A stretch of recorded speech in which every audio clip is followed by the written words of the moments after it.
Jen was sitting at the kitchen table staring at her phone. It was 7:30 p.m. and she hadn't heard a word from Dan. He was working late again, as he had been almost every night for the past few months. Her fingers hovered over the screen, thinking about sending him another text, but she stopped herself. What was the point? He'd probably reply with the same message he always did: busy, talk later. But later never seemed to come. With a sigh, she put the phone down and leaned back in her chair. The house was quiet, except for the sound of soft paws on the hardwood floor. The dog, her golden retriever, came trotting over, tail wagging as if trying to cheer her up. Jen smiled and felt a small warmth rise in her chest.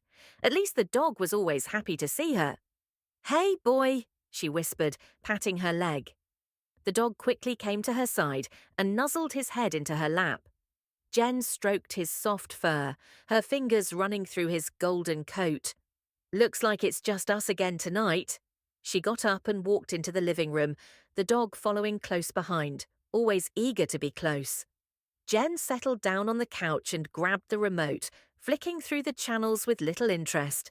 Everything on TV seemed boring, or maybe it was just that she didn't have the energy to care. Lately, everything felt like it was on repeat: work, home, and endless nights alone while Dan worked late. The dog jumped up beside her and curled up against her legs. He rested his head on her knee, looking up at her with those big, friendly eyes. Jen smiled softly. "At least I've got you, haven't I?" she said, rubbing his ears. It was a small comfort, but at that moment the dog's company was the only thing that kept her from feeling completely alone. It wasn't supposed to be this way. Jen and Dan had been married for 4 years, and at first everything had felt so easy. They used to spend hours talking, planning their future, taking spontaneous weekend trips. She could still remember how Dan would surprise her with little things, like a bouquet of flowers or her favorite coffee on a Saturday morning. But now it seemed like those moments were long gone. Dan's job had taken over his life, and Jen felt she had faded into the background, almost invisible. As the weeks passed, the distance between them seemed to grow. Dan would come home late, exhausted, barely saying a few words before going to bed.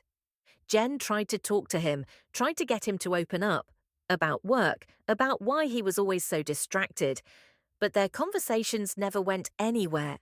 He'd just brush her off, say it was nothing, or that things would settle down soon. But soon never seemed to come. One night, Jen was sitting on the couch, the dog by her side as usual, when her phone buzzed. She answered it, hoping it was Dan with news that he'd be home early.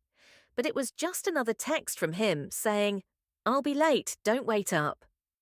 Jen sighed and put the phone down. She looked down at the dog, who had his head in her lap, his tail tapping gently against the sofa.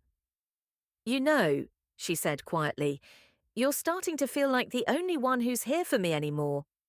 She felt a lump form in her throat. She stroked his fur, finding comfort in the simple act of being close to him. It's silly, isn't it, talking to a dog like that? The dog didn't move, just lay there, quiet and still, as if to tell her it was all right. Jen began to rely on the dog more and more. When she got home from work, the first thing she did was greet him and hug him as if he were the one constant in her life. Dan would come home late, barely looking up from his phone, while Jen spent her evenings with the dog. They would go for long walks, spend hours in the park, and sometimes Jen would talk to the dog as if he could understand everything she was going through. He couldn't answer, but he was always there, and his faithful presence made her feel a little less lonely. Then, one Saturday afternoon, something happened that changed everything. Jen was lying in bed reading a book, with the dog snuggled up beside her. Dan was supposed to be at the office, working on some big project, or so Jen thought. But suddenly she heard the sound of the front door opening. Her heart skipped a beat. Dan was home early. She hadn't expected him for hours. She sat up quickly, her hand still on the dog's back. Moments later, Dan appeared in the bedroom doorway, his eyes wide with surprise. He looked at Jen, then at the dog curled up on the bed beside her. What's going on? Dan asked, his voice sharp. Jen blinked, confused by his tone. What do you mean? She replied, shifting slightly. Dan crossed his arms, his jaw clenching. I come home early and find you in bed with the dog. What's that about? Jen's stomach twisted. She hadn't thought about how it might look to Dan. Dan, it's nothing like that, she said quickly. The dog he was here for me, that's all. For you, Dan repeated, raising an eyebrow. He's a dog, Jen. You're acting like he's more than that. Jen felt her face flush with embarrassment, but also with frustration. Dan didn't get it. He didn't understand how lonely she'd been, how much she'd needed someone, anyone, to be there for her when he wasn't. You're never there, Dan, Jen said, her voice shaking. You're always at work, and when you are home, you barely speak to me. I've been alone for months, and the dog, well, he's the only one who's paid attention. Dan stared at her, his eyes narrowing. So what? Are you saying the dog is going to replace me? Jen shook her head, feeling tears tugging at the corners of her eyes. It's not like that. I'm not trying to replace you. I didn't know what else to do. I was lonely and the dog was here. For a moment they stood in silence, the tension in the room thick and heavy. Dan ran a hand through his hair and looked away, as if trying to make sense of it all. This isn't normal, Jen, he finally said, his voice softer now. You can't go on like this. I know I haven't been around much, but it's not healthy. Jen bit her lip, trying to hold back tears. I know, she whispered, but I didn't know how else to cope. You weren't here, and I didn't want to burden you with my feelings, so I just leaned on the dog. Dan sighed and sat down on the edge of the bed. He looked tired, not just from work, but from everything that had built up between them. Why didn't you tell me you were feeling like this? Jen wiped her eyes, her voice trembling. Because I didn't think you'd care. You were so focused on work that it felt like I didn't matter anymore. Dan shook his head and looked down at the floor. I never wanted you to feel that way, he said quietly. But you're right. I've been distant. I thought I was doing the right thing by working hard, but I didn't realize how much I was neglecting us.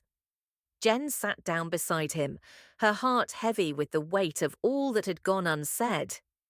I just want us to feel close again, she whispered. I miss the way we used to be. Dan grabbed her hand and held it tightly.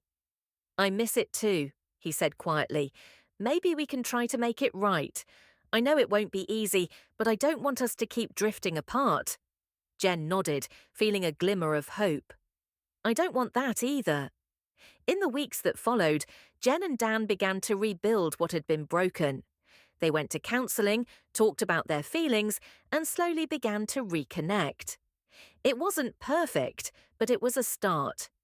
Jen knew she couldn't continue to use the dog as an emotional crutch. He was a dog, a wonderful companion, but he couldn't replace the human connection she needed with Dan. The dog still curled up beside her sometimes, still followed her around the house with his tail wagging. But now Jen made a conscious effort to lean on Dan more. They took time to be together, to talk, to be present in each other's lives again. Jen was learning that love wasn't just about being together in the good times, it was about staying together when things got hard. And although it took an unexpected bond with a dog to make her realize it, she and Dan were finally finding their way back to each other, one small step at a time.